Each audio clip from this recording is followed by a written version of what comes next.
नमस्कार मित्रांनो, आज आम्ही वाचणार आहोत अध्याय 5.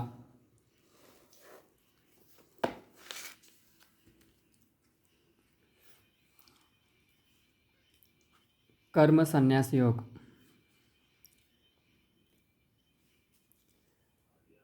अर्जुन म्हणाला, हे कृष्णा, सर्वप्रथम तुम्ही मला कर्माचा त्याग करण्यास सांगता आणि पुन्हा भक्तिमय कर्माची प्रशंसाही करता. आता या दोन्हीपैकी कोणते अधिक लाभप्रद आहे ते कृपया मला निश्चितपणे सांगा का.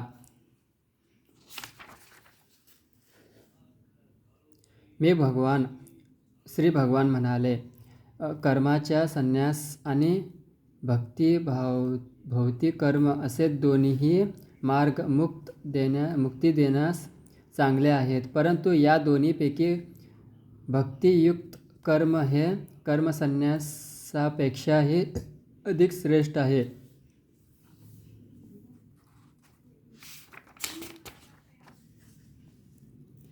हे महाभाव अर्जुना, जो द्वेष करीत नाही तसेच आपल्या कर्मफळांची आकांक्षा करीत नाही, तो नेहमी संन्यासीच असल्याचे जाणावे.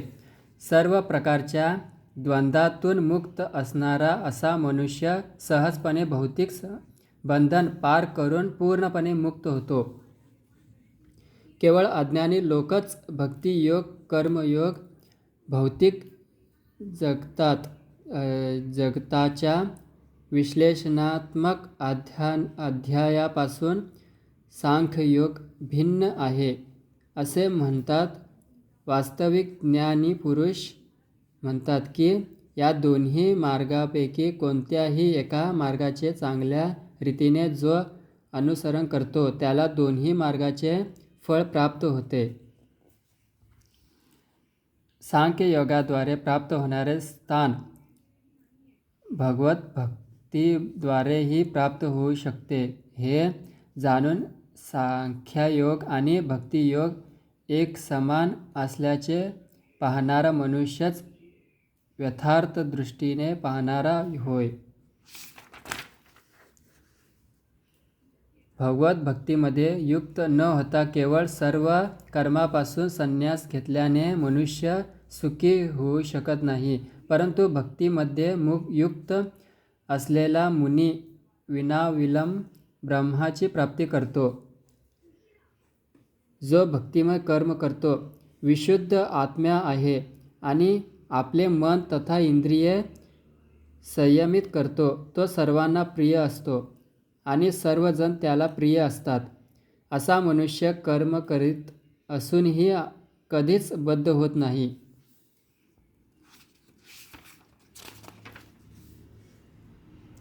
दिव्य भावनायुक्त मनुष्य पाहत असला, ऐकत असला, स्पर्श करीत असला, वास घेत असला, खात असला, हालचाल करीत असला, झोपेत असला आणि श्वासन करीत असला तरी त्याला ज्ञात असते की वास्तव आपण काहीच करीत नाही.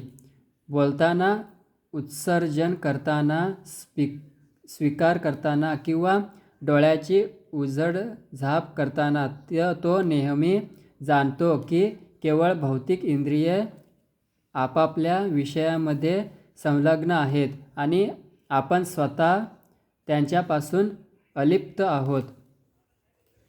कर्मफळ भगवंतांना समर्पित करून आसक्ती न ठेवता आपले कर्म करणारा साधक कमलपत्र पाण्याने स्पर्शिले जात नाही तथा पापाने प्रभावित होत नाही. योगीजन आसक्ती त्यागून शरीर, मन, बुद्धी आणि इंद्रियांना सुद्धा केवळ शुद्धीकरणासाठी कर्मे करतात. निष्ठेने भक्ती करणारा जीव अटळ शांती प्राप्त करतो, कारण तो आपल्या सर्व कर्माची फळे मला अर्पण करतो. परंतु जो भगवंताशी संबंधित नाही आणि आपल्या श्रमामुळे निर्माण होणाऱ्या कर्मफळाचा त्या लोभ आहे तो बुद्धी होय, तो बद्ध होतो. जेव्हा देहधारी जीव आपली प्रकृती संयमित करून मनाद्वारे सर्व कर्माचा त्याग करतो, तेव्हा तो कर्म न करता किंवा कर्म न करविता नवद्वारे असलेल्या या नगरात भौतिक शरीर सुखाने राहतो.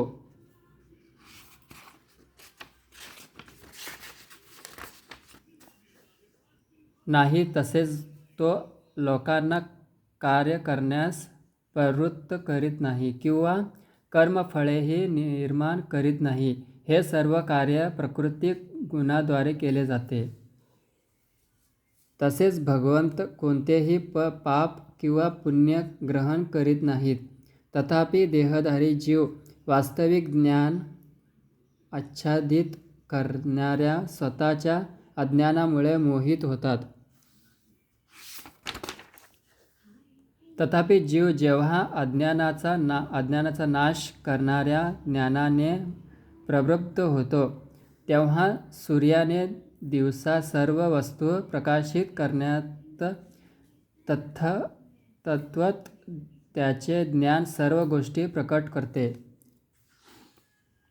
जेव्हा मनुष्याची बुद्धी, मन, निष्ठा आणि आश्रय हे सर्व भगवंतावर स्थिर होते, तेव्हा पूर्ण ज्ञानाद्वारे त्याची सर्व कल्मशे धुतली जातात आणि याप्रमाणे तो सहजच मुक्तिपथावर अग्रसर होतो. विनम्र साधू व्यक्ती यथार्थ ज्ञानाच्या आधारे विद्यावान, संपन्न ब्राह्मण, गाय, हत्ती, कुत्रा आणि चांडाळ या सर्वांना समदृष्टीने पाहते. ज्याचे मन एकत्व आणि समत्वात स्थित झाले आहे, त्यांनी जन्म मृत्यूचा बंधनावर पूर्वीच विजय प्राप्त केलेला असतो. ते ब्रह्माप्रमाणे निर्दोष असल्यामुळे पूर्वीच ब्रह्मामध्ये स्थित झाले असतात. जो मनुष्य प्रिय वस्तू प्राप्त झाल्यावर हर्षून जात नाही, तसेच अप्रिय वस्तू प्राप्त झाल्यावर शोक करीत नाही, ज्याची बुद्धी स्थिर आहे, जो मोहरहित असून भगवत विज्ञान जाणतो, तो पूर्वीच ब्रह्मामध्ये स्थित झाला असतो. असा मुक्त मनुष्य एकही इंद्रिय सुखामध्ये आसक्त न होता स्वतःमध्येच सुखाचा अनुभव घेत सदैव समाधीस्थ असतो. या प्रकारे मुक्त आणि आत्मसाक्षात्कारी मनुष्य ब्रह्माच्या ठायी एकाग्र झाल्याने अमर्याद सुखाचा अनुभव घेतो. बुद्धिमान मनुष्य भौतिक इंद्रियाच्या संयोगापासून उत्पन्न होणाऱ्या दुःखाच्या कारणामध्ये भाग घेत नाही. हे कौंतेय, अशा सुखांना आरंभ आणि शेवट असतो आणि म्हणून बुद्धिमान व्यक्ती त्यामध्ये आनंद घेत नाही. मनुष्य जर वर्तमान शरीराचा त्याग करण्यापूर्वी प्रकृती इंद्रियांचा आवेग सहन करू शकला आणि काम तथा क्रोध यांचे आवेग आवरू शकला, तर तो योग्य प्रकारे स्थित असून या जगात सुखीही असतो. ज्याचे सुख अंतःकरणात आहे, जो अंतरात सक्रिय असून अंतरातच आनंद अनुभवत असतो आणि ज्याचे ध्येय अंतरात आहे, तोच परिपूर्वक योगी होय. तो ब्रह्मामध्ये मुक्त होऊन शेवटी ब्रह्माची प्राप्ती करतो. जे संशयापासून उत्पन्न होण्याच्या द्वंद्वाच्या पलीकडेच आहेत, ज्यांचे मन अंतरातच रममाण झाले आहे, जे सर्व जीवांच्या कल्याणार्थ कार्य करण्यामध्ये सदैव व्यस्त असतात आणि जे सर्व पापापासून मुक्त आहेत ते ब्रह्मामध्ये मुक्तीची प्राप्ती करतात. क्रोध आणि सर्व भौतिक इच्छापासून मुक्त आत्मसाक्षात्कारी, आत्मसंयमी आणि पूर्णत्वाकरिता सतत प्रयत्नशील असणाऱ्या योगी पुरुषांना निकट भविष्यकाळात ब्रह्मामधील मुक्तीची निश्चिती असते.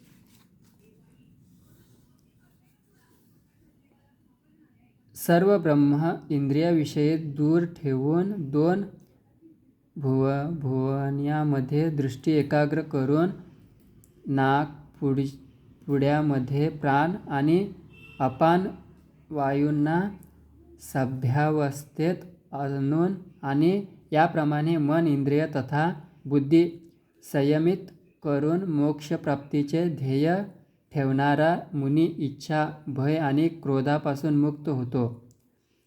नित्य या अवस्थेत असणारा मुनी निश्चितच मुक्त असतो. मी सर्व यज्ञ आणि तपस्याचा परमभोक्ता, सर्व ग्रहलोक आणि देवतांचा परमेश्वर आणि सर्व जीवांचा हितकर्ता तथा सर्व जीवांच्या कल्याणाची इच्छा करणारा आहे. हे जाणून माझे पूर्ण ज्ञान असणारा मनुष्य सांसारिक दुःखापासून शांती प्राप्त करतो. हा आपला 5वा अध्याय संपलेला आहे. धन्यवाद. का चुकलं असेल तर माफ करा. धन्यवाद.